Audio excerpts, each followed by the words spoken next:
There's a place na pwede kang malayo sa mga magjojowa ngayong February 14. Pero saan nga ba? Dito sa bundok? Today, I'm basically out of nowhere, tol, kasi We are tasked to gather 300 insect by our professor. yes, tol, tama kayo nang narinig. Like, oh my goodness, 300 insects kailangan naming hulihin for this semester. Kaya ba? At konting trivia lang, tol, about sa mga insects. Did you know that over 1 million species of insects have been discovered and described, but it is estimated that there may be as many as 10 million species on Earth? There are approximately 1.4 billion insects of every person on Earth. Kaya, how about me naman par na 300 lang ang kailangan?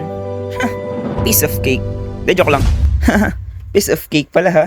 Tingnan natin. At kasama ko nga pala, tol, sa paghanap ng insekto ay ring aking pinsan kasi alam ko na sobrang hirap maghanap ng insekto pag gartong araw. At ang una naming spot para na paghahanapan ng insekto ay dito sa green field dito sa taas ng bundok. And as I expected par, dito sa taas ng bundok, we found nothing kasi sobrang lakas par ng hangin. Pero kahit ganun par, there's no waste kasi ito ko ngayon, nagre-relax, enjoying the beauty of nature, and in a short period of time, what the heck pre, nakatakas ako sa mga requirements sa school.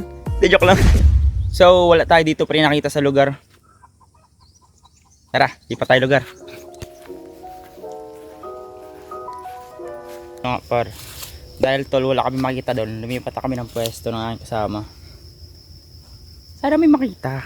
It's making me crazy talaga tol kasi 2 hours na kami naghahanap tapos wala pa rin kami makita kahit isa. Feel ko talaga tol dito matetest kung gaano kahaba ang aking pasensya. Like parang sa sabog na bulkan tol. Pero buti na lang par kasi dito sa bago naming spot mayroon na kami nakita kahit may ilan-ilan lang.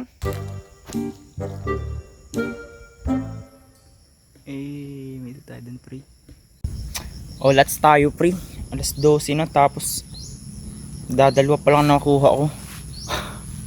The heck, kaya ba ito? Makulit ka pre ah.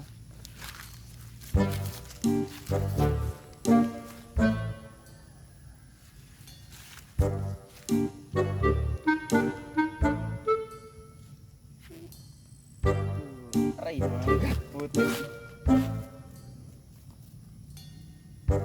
Yay, honestly, there's this insect na target ko talaga makita. Like, tol, makakita lang ako ng isa nito, talagang uuwi na agad ako. At ito ay ang leaf insect. Pero bakit ganun? Para mga nakikita kong insekto ay mga praying mantis. And it gives me back in my childhood days par. Kasi that time, iniisip namin na wag namin huhulihin yung mga praying mantis. Kasi alaga daw yun, ipapagad kasi nagdadasal. Like, what? And there's this thought rin na nagkakatakutan kami magkakaibigan pag nakakita kami ng malaking puno. Kasi, like, may nakatira daw doon kapre. Kaya, what? Takot yung kasama ko. May kapre daw. At dahil tol, it's been 4 hours na rin kami naghahanap at hindi pa rin kami parehas kumakain, we decided na umuwi na muna para kumain. Kasi tol, tumutunog na rin yung aming mga tiyan at the same time is wala na talaga kami makitang insekto. Kaya, we decided na bumalik na lang mamayang gabi. Dito tayo ngayon freeze. Gabing gabi na with Aaron.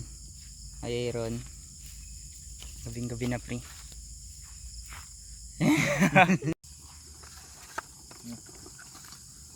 Pag may kumalas na sa likod, hugutin mo agad ha. Oo. So ito pre, ito gagamitin natin sa pagkuha ng insekto.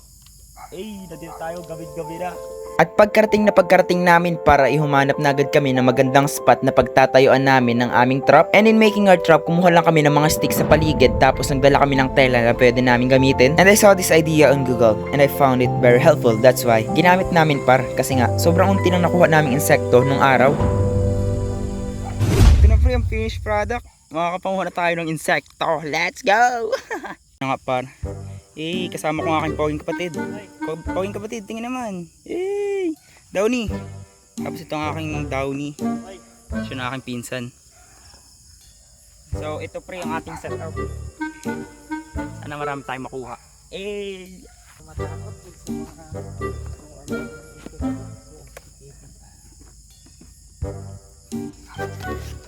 Pinakuha kami pre, malaki. Talon-talon, tipakulong.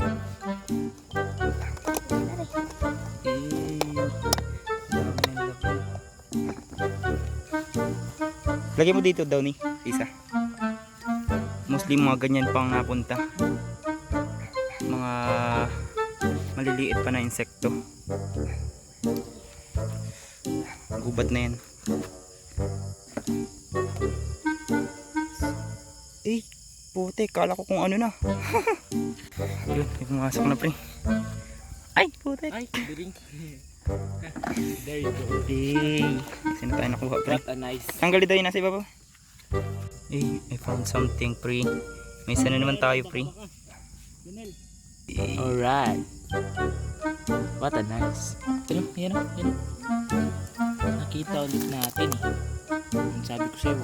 ito pre mga nakikita namin. Hey, solid.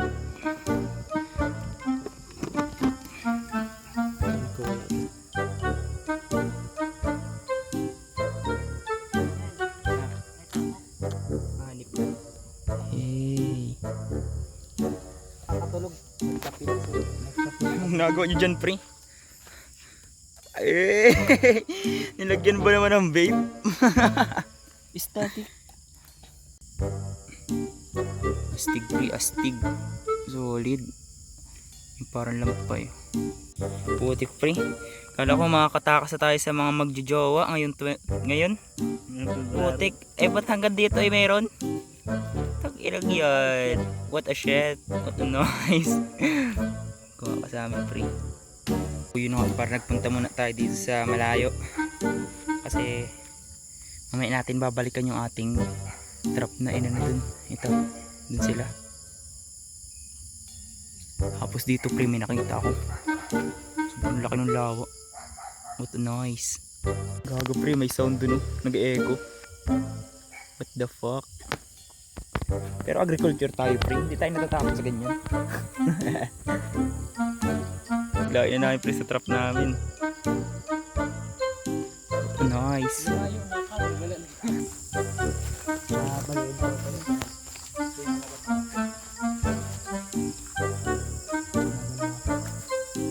Tayo tayo.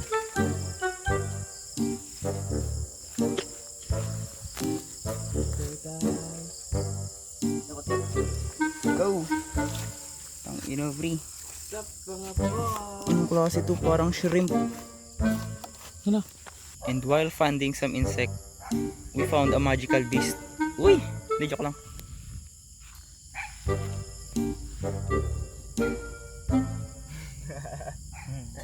Kaya ba?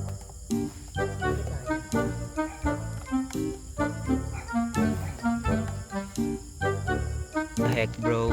Are, isa pa. Hay na sila pre. Isa pa. Ooh, what a noise. Hay na kayo ba?